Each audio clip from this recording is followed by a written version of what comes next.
Olá, pessoal. Aqui sobre os métodos de pesquisa primárias, né? Que são as pesquisas em que nós vamos coletar dados originais, né? E toda pesquisa primária precisa necessariamente de submissão ao Comitê de Ética em Pesquisa, tá? O CEP, antes do início da coleta. Vai ser objeto de outra aula. Hoje, o que vocês devem saber após essa aula? Basicamente, conseguir analisar as modalidades de desenho de pesquisa, diferenciar as pesquisas quantitativas e qualitativas, analisar os métodos de pesquisas observacionais e de pesquisas quase experimentais e avaliar as especificidades de instrumentos de coleta de dados. Bom, então, quais são os aspectos gerais do método? Primeiramente, definirmos o que é método, coletar dados e informações que sejam necessárias e relevantes para atingir aí o nosso objetivo de pesquisa, né? E, consequentemente, responder a uma pergunta de pesquisa ou verificar aí hipóteses estabelecidas, né, se for aplicável. Então, é o passo a passo das ações que a gente vai ter que realizar. É muito importante que isso esteja bem estabelecido, né, para uma condução adequada aí da pesquisa e evitarmos erros durante o processo. Então, os estudos primários, basicamente, podem ser divididos em estudos observacionais, quase experimentais e experimentais.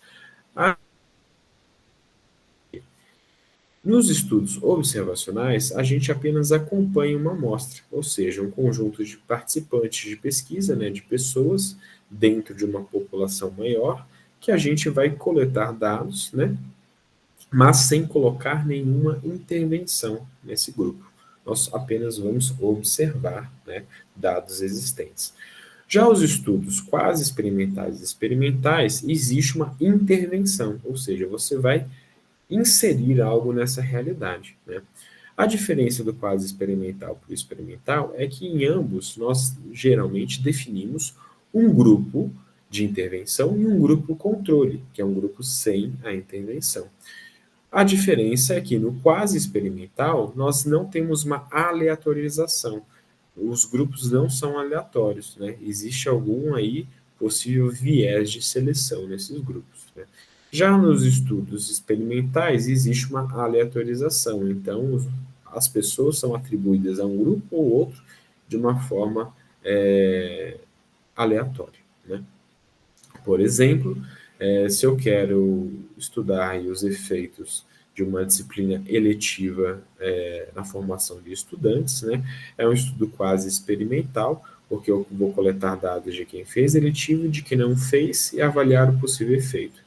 Só que, como os estudantes escolhem a eletiva, né, não é aleatório esse processo, né, acaba que a gente não tem um estudo experimental completo, é um estudo quase experimental, tá bom? Muito bem, e a coleta de dados, né, vai definir aí, basicamente pesquisas científicas de cunho mais qualitativo ou quantitativo e podemos ter pesquisas mistas, né? Então, no caso das pesquisas quantitativas, vão trabalhar com números, né? Então, com dados numéricos para contagem e medição, e aí a posterior análise estatística, né? E no caso dos dados qualitativos, nós podemos aí trabalhar mais com a palavra, né? Então, respostas, né, abertas, com narrativas, com observações, né? Ou respostas a questões qualitativas mais fechadas, né? Distribuídas. Tudo bem. E quais são os desenhos, né, dos estudos observacionais agora para a gente dar uma ênfase? Basicamente, os estudos observacionais podem ser estudos comparativos ou não comparativos. Os não comparativos é que simplesmente você vai descrever uma situação ou um fenômeno, né? São os estudos de casos, relatos de experiência. E os estudos comparativos é que você vai comparar grupos, né? Então, grupos que foram expostos a uma variável e também que tiveram aí ou não um desfecho, né, uma consequência diante dessa exposição, né? Então, se o grupo é definido pela exposição, né, é a coorte. Se um grupo foi definido pelo desfecho, é um caso controle. E se a gente coleta exposição e desfecho juntos, é um estudo transversal, tá? Vamos ver com mais detalhes isso. Então, primeiramente, os estudos que coletamos a exposição e o desfecho juntos, simultaneamente. Esse estudo, né, de recorte transversal é o que a gente chama que é uma foto, né, daquela amostra. Então, basicamente, neste tipo de estudo, você vai coletar tanto a exposição quanto o desfecho, né, duas variáveis ao mesmo tempo. Então, por exemplo, os estudantes aí que fizeram a monitoria acadêmica ou estão fazendo, e os estudantes que têm interesse em seguir na carreira docente, né? Isso são duas variáveis, e você vai tirar uma foto para ver qual que é o estado desses estudantes. Então, você vai coletar dados, você vai separar o estudante que fez monitoria ou faz e quer ser docente, o estudante que fez monitoria e não quer ser docente, o estudante que não fez monitoria e não quer ser docente, né? Ou, por exemplo, o estudante que não fez monitoria e quer ser docente. Enfim, são diferentes tipos de distribuição que podem ocorrer, né? E a gente pode estabelecer uma correlação, mas nunca estabelecemos uma relação de causalidade, tá? Não é possível estabelecer aqui o que veio antes, o ovo ou a galinha. Então, o estudante foi fazer monitoria acadêmica porque já tinha interesse em ser docente, ou o estudante quis ser docente porque fez monitoria. Não é possível, com esse tipo de estudo, estabelecer causalidade, apenas determinar que existe ou não uma correlação. Bom, daí os estudos que são definidos aí pela exposição primeiro e depois vão analisar o desfecho, né, ou a consequência. Basicamente, o estudo são chamados de coorte, né, quando determinados pela exposição, podem ser prospectivos ou retrospectivos. Então, na curva, a gente pega a população estudada, faz uma autoseleção, né, que é indicada pela população geral, se ela é exposta ou não é exposta a uma determinada variável. E a gente vai acompanhar ao longo do tempo essa população e vai observar se ocorre o efeito ou não ocorre o efeito, ocorre a consequência ou não ocorre a consequência, né? E nisso a gente consegue estabelecer aí uma relação de causalidade, tá bom? Então, a gente determina a exposição, acompanha ao longo do tempo e aí vai ver se houve efeito ou não. O estudo da coorte retrospectiva, ele é um pouco diferente, porque a gente não vai acompanhar a população e determinar quem foi exposto ou não foi exposto a uma variável. Só que a gente vai fazer um questionário para a pessoa contar se ocorreu aí previamente, né, o efeito ou a consequência ou se não ocorreu, né? Então ela é retrospectiva porque a gente pega a exposição e vai perguntar aí se na história dessa pessoa ela teve esse problema ou não, né? Então é uma coorte retrospectiva. E existem os casos que a gente primeiro escolhe os desfechos, né, e depois vai ver se a pessoa foi exposta ou não a uma variável.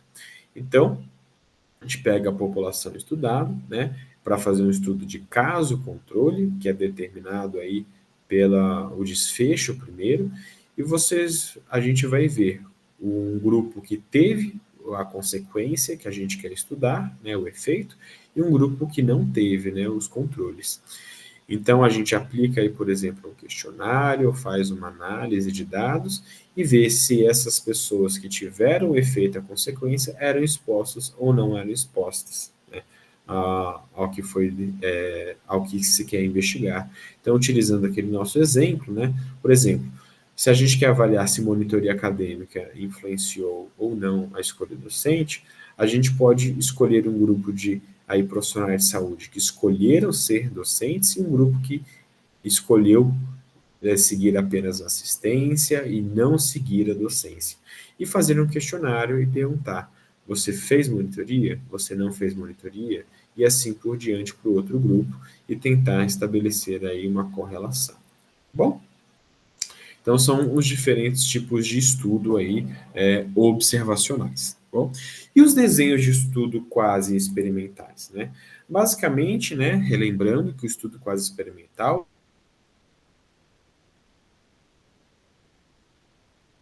é uma atribuição aleatória desses grupos que vão ter a intervenção ou não, né? Existem diferentes formatos para esse processo, né? Então a gente pode ter aí basicamente 3 formatos que eu vou colocar aqui para vocês. Um é você estabelecer um grupo que vai passar pela intervenção e um grupo que não vai passar pela intervenção. E depois que ocorre a intervenção, né, apenas no grupo teste, eu aplico um pós-teste, né, para ambos os grupos e faço uma comparação, né? Isso é um formato 1, um formato mais simples e básico. Bom, existe o formato 2, né, que ele é menos interessante porque ele não possui a comparação entre grupos, que a gente vai ter apenas o grupo teste e a gente vai aplicar um pré-teste, né, para ver aí um diagnóstico, como essas pessoas estão antes da intervenção, fazer a intervenção e depois um pós-teste para verificar aí possível efeito da intervenção. Aqui o ganho em relação ao anterior é que existe um pré-teste, ou seja, um diagnóstico, para ver se as pessoas já não tinham essa consequência, né, esse efeito, antes da intervenção que a gente vai realizar. E o formato 3, né, que é um formato mais elaborado e interessante, é que você define um grupo para passar pela intervenção e um grupo controle. Ambos fazem um pré-teste, apenas o grupo teste sofre a intervenção, e depois ambos fazem novamente o pós-teste, né? Isso pode ser interessante até para a gente verificar variáveis outras que a gente não está estudando, que podem influenciar e ambos os grupos terem um resultado no final semelhante, né? E existem limitações e riscos, né, em todos os tipos de estudo que a gente citou agora, né? Apenas para comentar sobre as limitações e riscos a título de exemplo para os estudos quase experimentais, né? Primeiro a gente tem que ter em mente que a gente tem uma variável independente, né, que é a intervenção, e a variável dependente é o efeito, né, é o resultado produzido que a gente quer analisar. Existe, né, aí o risco de viés de seleção pela alocação não aleatória da intervenção, né? Então, se eu faço um estudo aí com estudantes e sem querer aí, por exemplo, eu coloco apenas estudantes que têm interesse na clínica médica e eu quero avaliar escolha pela residência, né? Aí eu posso ter, por exemplo, um risco de viés de seleção de falar que existe aí uma quantidade maior do que a população realmente tem de interesse por essa linha, né? Existe risco de viés de confundimento, né, por uma terceira variável não conhecida, que não é nem a variável independente, nem a variável dependente, né? Então, por exemplo, estudo estudantes que estão fazendo monitoria, os que não estão estudando e acompanham eles a longo prazo e quero ver aí desenvolvimento de habilidades de comunicação. E supondo, né, que existe aí alguma outra atividade que também produz aí habilidades, né, o desenvolvimento de habilidade de comunicação. Aí pode ser que eu chegue no final ao resultado de que a monitoria não influencia nisso, porque ambos os grupos se desenvolveram de uma maneira uniforme nas habilidades, mas porque eu posso não estar estudando uma terceira atividade, né, que produz esse mesmo efeito, né? Então existe um risco de viés de confundimento, tanto para positivo quanto para negativo, né? E existe risco de contaminação entre os grupos, né? Por ser uma amostra não aleatória, muitas vezes aí o grupo de intervenção vai saber que está passando pela intervenção, o que não está passando pela intervenção vai saber disso, e pode haver contato entre esses grupos para conversar sobre a intervenção, e isso pode afetar aí os nossos resultados, certo? E como nós vamos analisar esses dados, então? Né? Primeiro, como será feita a análise de dados aí, eventualmente, quantitativos, né? Basicamente, existe uma estatística descritiva e uma inferencial e probabilística, né? Na estatística descritiva, né, a gente tem apenas uma representação dos dados sobre a amostra, né, apenas uma descrição de fato. Então, a gente delimita e descreve os valores absolutos, né, os brutos, né, as quantidades. A gente calcula medidas de tendência central, que é a média, a moda um pouco menos, a mediana, né, que são interessantes para ver qual que é o valor central dentro daquilo, qual que é a média de idades, né, qual que é a média de notas, de estudantes, enfim, e dentre outras coisas. E as medidas de variabilidade ou dispersão, ou seja, o quanto aquele resultado, né, aquele dado, ele está disperso ou o quanto ele é homogêneo, né? E daí a gente pode calcular um intervalo, né, ou seja, o valor de mínimo e máximo, pode calcular o desvio padrão, que é o quanto aí aquele resultado varia em torno de uma média, né? Pode calcular a amplitude interquartil, né, os quartis, para poder delimitar se essa amostra é mais dispersa ou mais homogênea, né, identificar outliers, né, que são valores que estão muito distantes da média, tá certo? Enfim, todos esses dados nessa análise de estatística descritiva são muito importantes para uma primeira visão, uma primeira análise. Existe a estatística, né, probabilística e inferencial, que a gente vai fazer aí de fato o teste de hipóteses, né, e a generalização sobre uma população a partir da nossa amostra, né? Então, existem vários outros elementos estatísticos, né? Eu vou comentar alguns aqui com vocês mais comuns de nós encontrarmos nos estudos, né? O primeiro deles são os p-valores, né? É muito comum você verificar falando, tal grupo possui mais o efeito X, né? O grupo X que tem intervenção possui mais o efeito analisado do que o grupo sem intervenção. E eu quero saber se isso é estatisticamente significativo, ou seja, se isso não é só um erro, não foi um resultado aleatório. Daí se calcula o p-valor aí por diferentes técnicas de análise estatística, né? E se o p-valor aí, no geral, dá menos que 0,05, a gente fala que ele é estatisticamente significativo, né?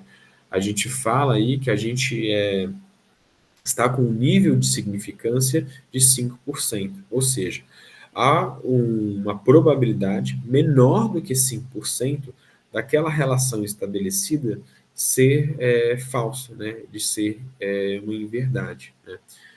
Então é isso que quer dizer quando a gente vê um p-valor menor que 0,05. Né? Isso tudo a gente consegue aqui no Centro Universitário FMBC fazer com o nosso serviço de estatística, né? A gente pode marcar reuniões com eles, tanto antes do projeto de pesquisa, para estabelecer aí os nossos métodos, e quanto depois para pedir essas análises, né? Existe também um intervalo de confiança, né, que é para verificar se a média geralmente está contida entre quais extremos, né? Então você vai ver lá num estudo que está assim, intervalo de confiança de 95%, variando de a média é essa e varia de tal a tal valor, né? Os extremos. Então, isso estabelece que basicamente, se nós coletarmos aí 100 amostras, né, para avaliar aí uma determinada média e nós calcularmos o intervalo de confiança nessas 100 estudos, né, e 95% das vezes, né, a nossa média vai estar contida ali dentro daquele intervalo, tá certo?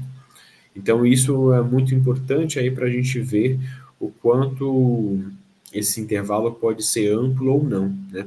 Então, intervalos menos amplos nos dão mais precisão aí da nossa média identificada, né? Intervalos mais amplos, menos confiança nesse sentido, né? E a razão de chances, né, que é o odds ratio, a gente busca verificar quantas vezes algo é mais ou menos comum em um grupo em relação a outro, né? Então, estudantes que realizaram a monitoria, quantas vezes mais, né, eles têm de chance, né, de escolherem aí a carreira docente, né? Então, quando a gente calcula o odds ratio, né, se esse valor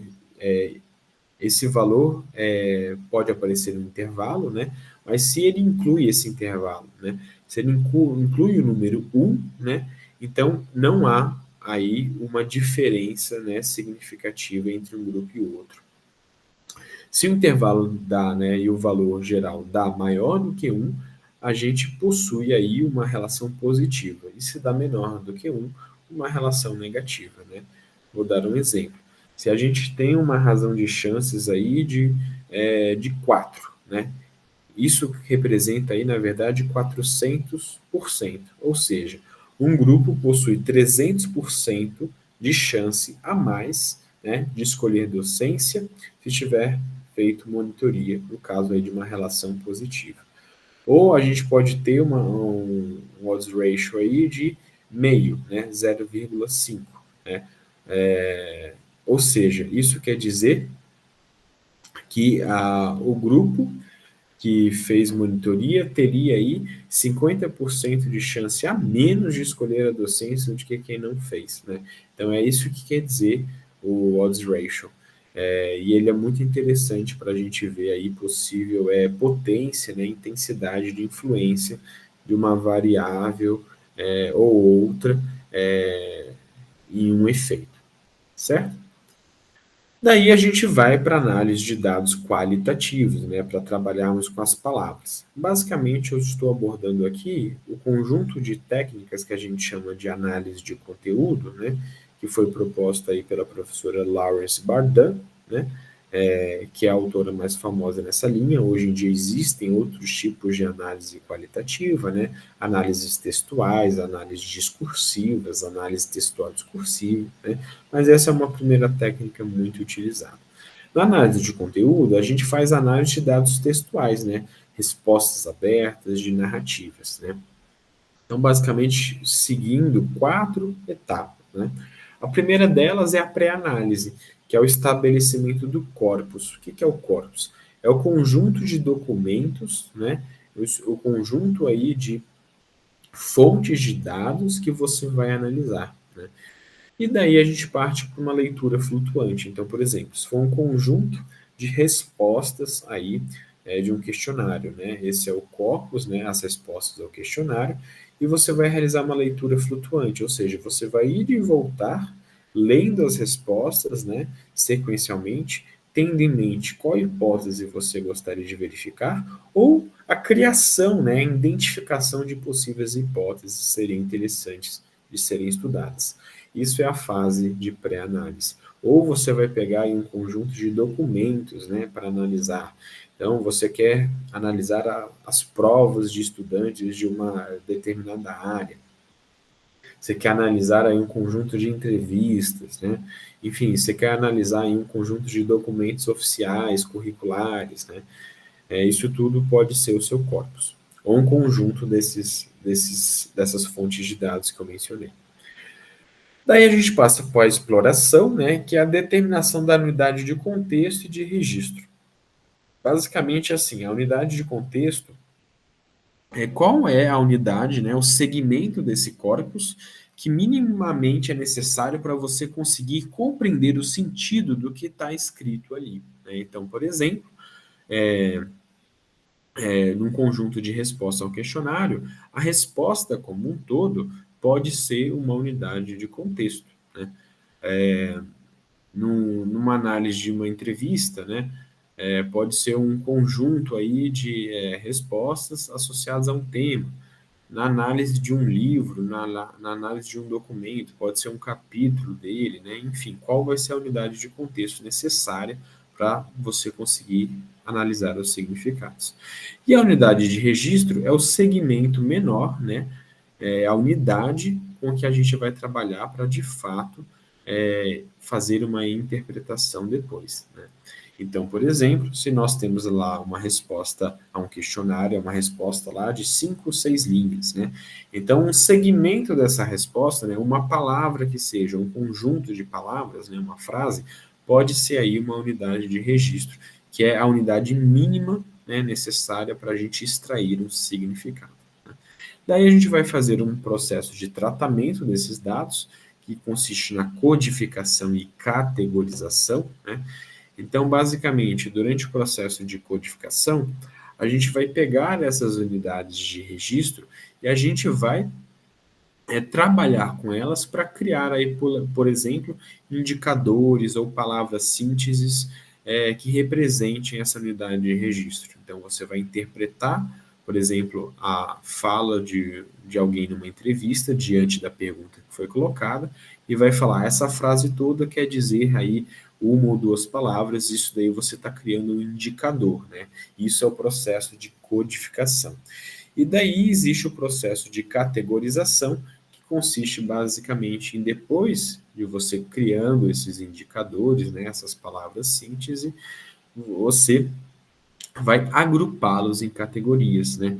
Então, você fez lá 10 entrevistas e, diante da primeira pergunta, quatro das 10 respostas, elas estão mais ou menos se referindo à mesma temática, né? Isso é o que a gente chama de categorização temática. Você vai reunir essas quatro respostas, né? Esses quatro indicadores, numa categoria. E daí, das outras 10 entrevistas, mais 5 falaram outro tema, e você vai criar uma nova categoria para aglutinar aí esses indicadores criados. Isso é o processo de tratamento de dados na análise qualitativa. Né? Daí a gente vai para a interpretação e inferência, em que a gente vai fazer aí uma síntese, uma análise crítica sobre as categorias e indicadores que foram criados durante o tratamento de dados. E, se possível, aí, criar um modelo que represente esse fenômeno que a gente está estudando, né? Um modelo aí que estabeleça aí possíveis causas, possíveis consequências de qual fenômeno nós estudamos diante de um processo de uma análise qualitativa, certo? E daí as pesquisas qualitativas, elas podem ser de diferentes tipos. Desde as pessoas publicarem pesquisas pretensamente qualitativas, que não possuem nenhum achado e, portanto, não é pesquisa, né? Até alguma pesquisa que a gente chama de explicação interpretativa, que seria o auge aí da análise qual, né?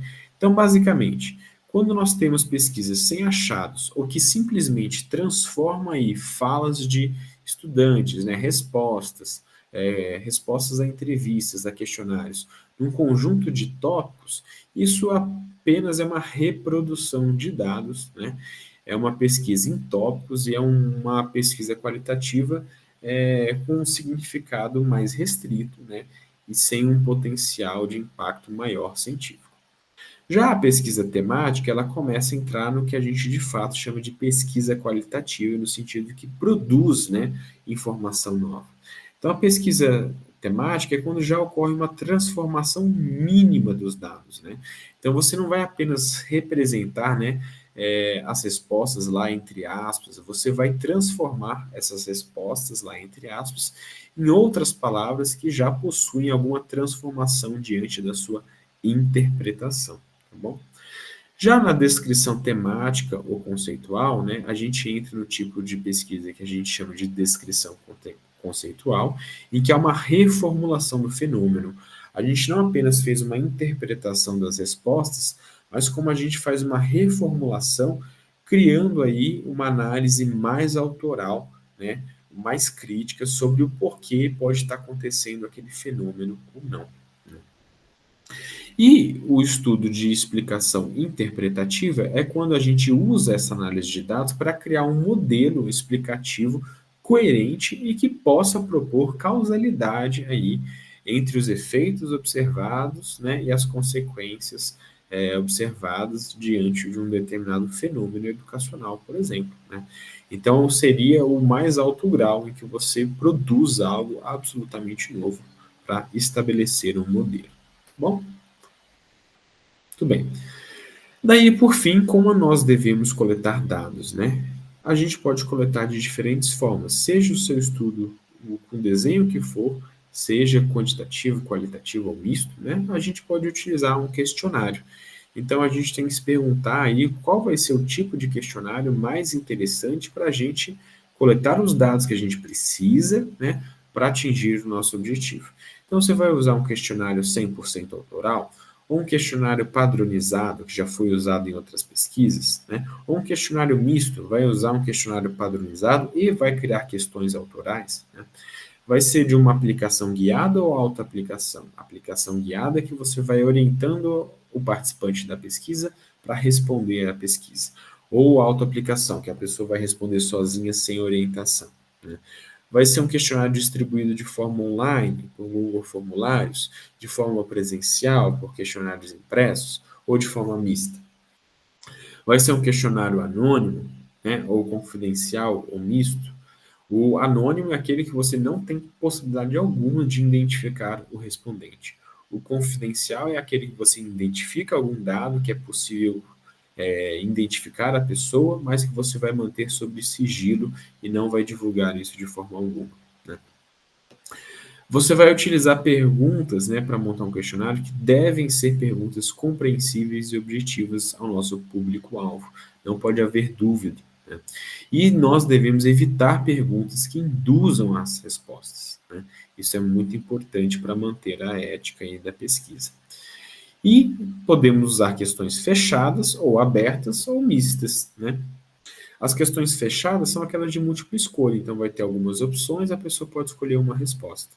Ou de seleção múltipla, então ela vai ter algumas opções, ela pode escolher mais de uma resposta.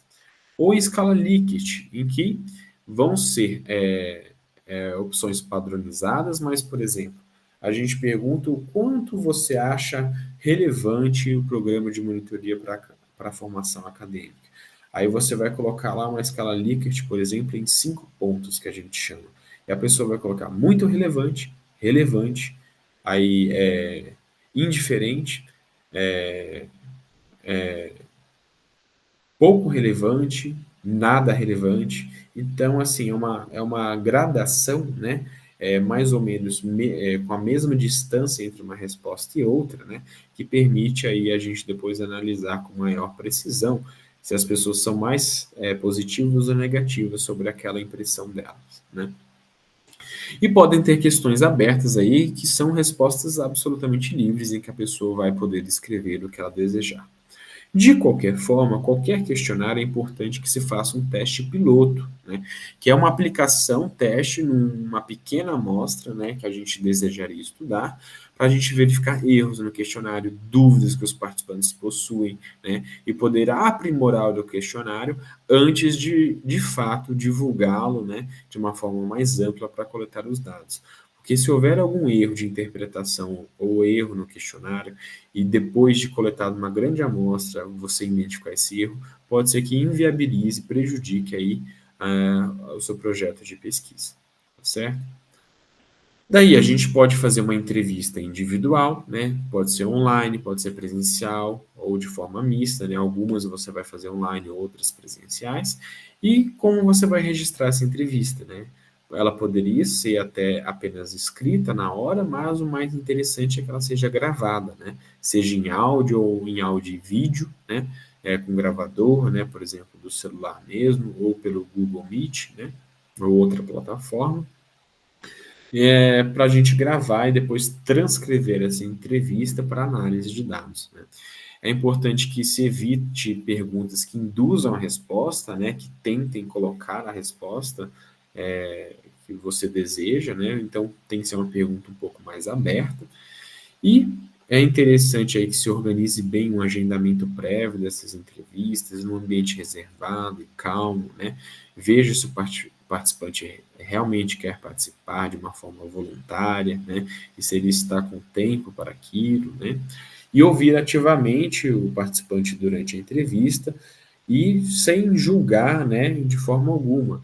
E é preciso tomar cuidado aqui com não só com a linguagem, né, a comunicação verbal, mas com a comunicação não verbal, né? Então, com comportamentos que o entrevistador pode ter, influenciar ou não, inibir ou não o entrevistado. A entrevista pode ser estruturada, né? Ou seja, ter um roteiro fixo com perguntas fechadas e que você não vai perguntar nada fora daquilo, ou um roteiro aí semi-estruturado. Então, vai ter apenas algumas perguntas-chave e você tem a flexibilidade, a possibilidade de elaborar perguntas durante a entrevista para aprofundar e especificar aí questões que foram trazidas durante as respostas do entrevistado. O grupo focal é método de coleta que parece entrevista, mas é uma entrevista coletiva. Na verdade, é uma discussão coletiva que você vai coletar dados, né? Pode ser online ou presencial, você tem que pensar como você vai registrar, né? O interessante também é gravar. Em geral, a literatura recomenda aí um grupo focal com 6 a 12 participantes, né, para garantir uma diversidade de opiniões e de visões, mas ainda manter a possibilidade de todos falarem, né? E é importante que esse grupo compartilhe de uma característica em comum do que você quer analisar, né? A duração recomendada é de 1 a 2 horas, né, para não ficar um processo muito cansativo e nem muito superficial, né? E o mediador lá, né, e não o entrevistador, o mediador apenas conduz a discussão. Ele apresenta questões lá e estimula o diálogo para que se coloquem as opiniões dos entrevistados, né? E também pode ser feito com roteiro estruturado ou semi-estruturado, certo? Daí nós temos aí a última grande rol de modalidades de pesquisa, né, de coleta de dados, que é a pesquisa interventiva, né, que é a coleta de dados que possui uma intervenção do pesquisador, né, que ele não é apenas um observador neutro.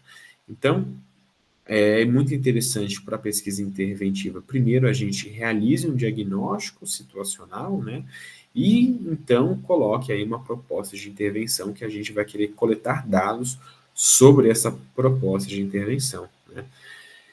Na primeira submodalidade de pesquisa interventiva, nós temos a observação participante, né, que ela apenas registra aí os comportamentos e reações durante o processo de intervenção, né? Então, você introduz uma aula, né, sobre matemática e você quer observar quais vão ser os comportamentos e reações dos alunos durante essa aula, né? Ou diários de campo, né, ou os famosos portfólios, em que você vai fazer uma análise dos registros escritos. Pode ser tanto o próprio diário de campo do pesquisador quanto dos participantes, né?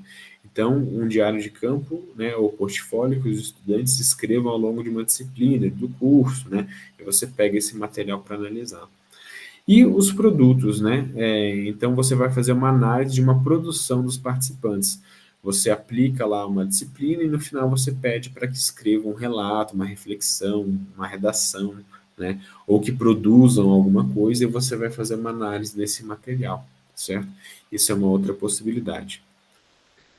E daí, a gente vai agora discutir como avaliar a qualidade das evidências, né? Então, basicamente, quando a gente produz evidência científica, seja pelo método que a gente escolheu, né, mais adequado ao nosso objetivo, é interessante que a gente avalie, né, a eficácia do que a gente identificou, né, do nosso resultado, ou seja, por exemplo, né, a capacidade de uma intervenção gerar o resultado esperado, né, no caso aí das pesquisas quase experimentais, né, e se o método é eficaz, ou seja, ele funciona, daí a gente tem que seguir com as próximas perguntas. A viabilidade. A intervenção é factível? Ela é praticável com os recursos disponíveis? Não adianta algo funcionar, né, mas ser muito difícil, né, de desenvolver ou exigir muitos recursos que não possui, né? E daí, em concomitante, a gente tem a questão da adequação, né, se a intervenção é apropriada ao contexto, né? Então, se ela é adequada, né, a grade horária, né, se ela é adequada à lógica institucional, né, à proposta institucional, enfim, né, e se a proposta possui significância, ou seja, se o efeito positivo e relevante identificado, né, relevante, se o efeito positivo identificado na eficácia, se ele é relevante para a população-alvo, né? Então, se ele possui um significado para aquela população, ou se possui um efeito, mas aquilo não é relevante, né? Então, tudo isso é importante para a nossa evidência científica possuir validade, ou seja, para ela ser de fato aí significativa, relevante para a produção. Existe a hierarquia das evidências, né? Em que a gente estabelece uma evidência mais fraca até uma evidência mais forte em termos da capacidade de identificar a causalidade, né? Então, a opinião de especialistas, né, de professores, né, por exemplo, é o mais baixo grau, né, de evidência. Aí um conjunto de descrições de casos, depois estudos transversais, estudos de caso-controle, estudos de coorte, aí os ensaios controlados randomizados, que seriam os verdadeiros estudos experimentais que nós não abordamos nesta aula, por serem praticamente inviáveis na área de educação, né? e as revisões sistemáticas com meta-análise ou meta-síntese, que vão ser objeto de estudo em outra aula, né? Então, isso daqui é um traçado mais ou menos para vocês entenderem o que é uma evidência mais forte ou não de causalidade, né? De que um efeito produz determinada causa. Lógico que essa pirâmide, recentemente, ela tem sido revista, né, para falar que não necessariamente um método já determina que aquilo é mais ou não relevante, né, mais ou não, mais ou menos uma evidência forte, porque existem outras nuances hoje, né, como a quantidade ou não de vieses, que nós estudaremos em outras aulas, né, e o quão robusto é, de fato, o estudo. Tá certo? Bom, pessoal, por hoje é só e fico à disposição para dúvidas. Bons estudos.